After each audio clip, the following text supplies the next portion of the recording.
Dhaka medical college হাসপাতালে সড়ক দুর্ঘটনায় আহত বেসরকারি বিশ্ববিদ্যালয়ের শিক্ষার্থী আহসানুল ইসলাম দীপ্তির বিনা চিকিৎসায় মৃত্যুর বিচার এবং তার বন্ধুদের নামে সাজানো মামলা প্রত্যাহারের দাবিতে গাইবান্ধায় মানববন্ধন হয়েছে।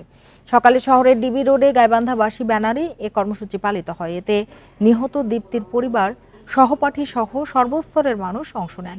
এ সময় বক্তারা বলেন, ৩০শে আগস্ট ঢাকার কুর্মিটোলায় সড়ক দুর্ঘটনায় আহত হয় দীপ্তি। পরে তাকে ঢাকা মেডিকেল কলেজ হাসপাতালে নেওয়া হলে কর্তৃপক্ষের অবহেলায় বিনা চিকিৎসায় তার মৃত্যু হয়।